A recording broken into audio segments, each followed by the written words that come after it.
Assalamualaikum warahmatullahi wabarakatuh. Salam sejahtera untuk para mahasiswa.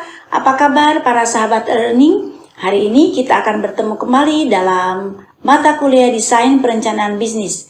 Dan materi saat ini terkait perencanaan sumber daya manusia.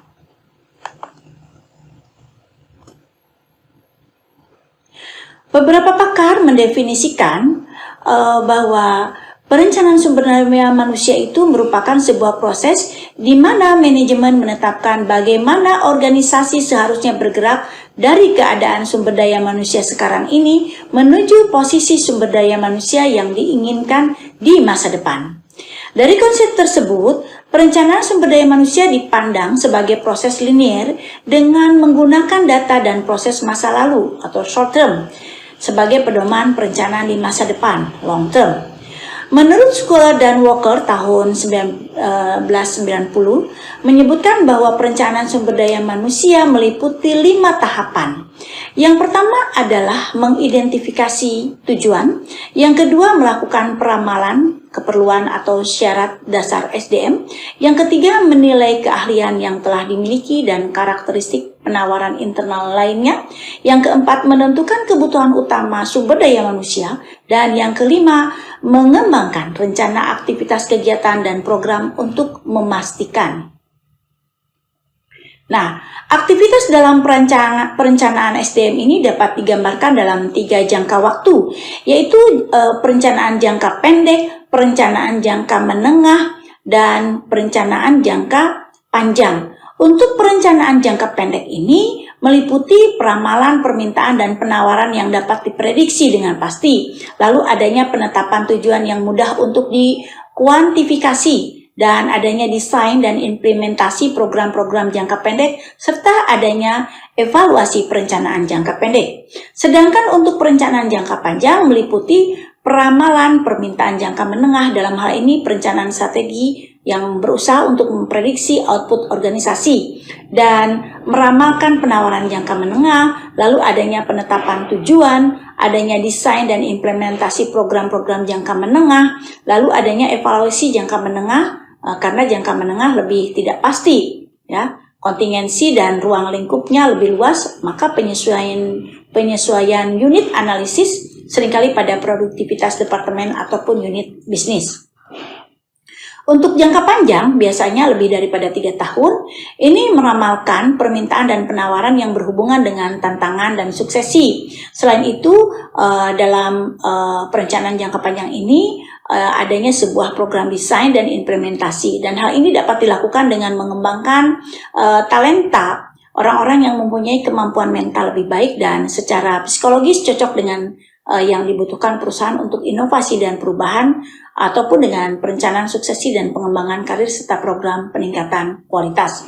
Dan yang terakhir untuk jangka panjang ini adanya evaluasi perencanaan jangka panjang. Dan evaluasi program suksesi menekankan pada kemampuan untuk memprediksi hasil-hasil individu seperti kemajuan karir dan kepuasan. Penempatan SDM disesuaikan dengan tingkat kebutuhan, ya, karena manfaat perencanaan SDM ini adalah untuk membantu perusahaan dalam menempatkan karyawan sesuai dengan kebutuhan dan kemampuan masing-masing. Dan karena setiap SDM yang dimiliki perusahaan pastinya punya keahlian yang berbeda-beda. Perencanaan yang baik dapat membantu perusahaan menempatkan para karyawannya sesuai dengan keahlian yang dimilikinya. Adapun tantangan dalam perencanaan SDM di sini, untuk yang pertama adalah bagaimana memperoleh karyawan terampil dan berdedikasi tinggi. Yang kedua adalah konsentrasi berlebihan pada problem jangka panjang. Yang ketiga, keunikan karakter SDM, dan yang keempat adalah langkah-langkah perencanaan SDM. Ini merupakan tantangan dalam perencanaan sumber daya manusia. Nah, dalam menentukan perencanaan SDM ada langkah-langkah yang harus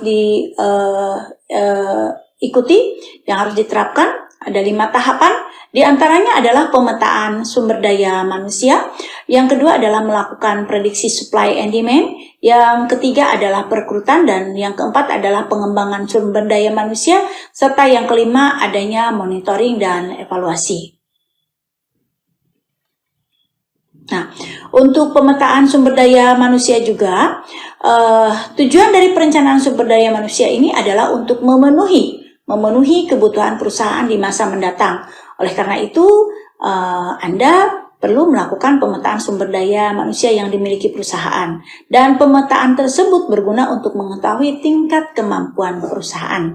Dan patut diingatkan, pada saat melakukan pemetaan, ada berbagai pertanyaan yang perlu Anda jawab. Di antaranya adalah, apakah kebutuhan sumber daya manusia untuk saat ini sudah terpenuhi? Apakah perusahaan perlu meningkatkan kualitas sumber daya manusia? Dan apakah perusahaan perlu melakukan penambahan karyawan?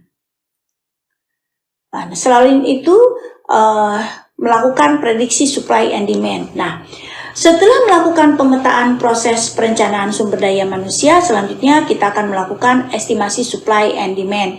Estimasi tersebut dapat Anda gunakan untuk mencocokkan dengan perkiraan kebutuhan sumber daya manusia di masa mendatang. Dan cara ini berguna untuk mengetahui kebutuhan bisnis secara objektif dalam jangka panjang.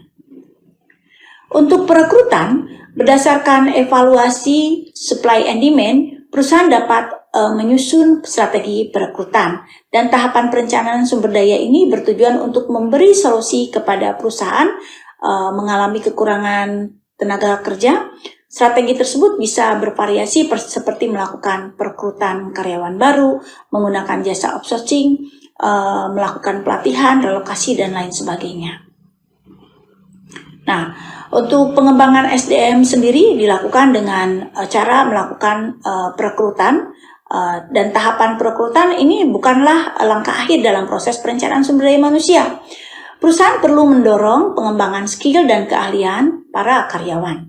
Dan kebijakan ini sangat penting sebagai upaya mengantisipasi perubahan yang terjadi dalam dunia bisnis. Yang terakhir adalah monitoring dan evaluasi. Anda perlu melakukan pengawasan dan evaluasi secara rutin. Dan pengawasan berguna untuk memastikan kalau setiap karyawan menjalankan tugas dan tanggung jawabnya dengan baik. Selanjutnya, evaluasi menjadi sarana dalam menilai kinerja sumber daya secara keseluruhan.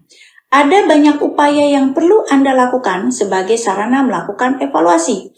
Salah satunya adalah dengan memanfaatkan layanan dari buku gaji. Buku gaji ini menyediakan solusi yang membantu Anda dalam manajemen sumber daya manusia.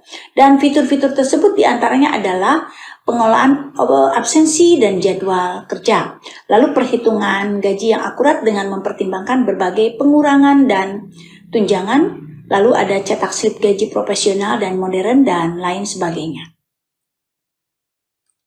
Demikianlah para sahabat earning dan para mahasiswa terkait materi perencanaan sumber daya manusia. Jangan lupa untuk kembali membuka modul yang sudah ada di dalam learning, dan tetap semangat untuk mengikuti perkuliahan di sesi berikutnya. Terima kasih atas kehadirannya. Jangan lupa like, share, and subscribe. Wabillahi taufiq wal hidayah. Wassalamualaikum warahmatullahi wabarakatuh.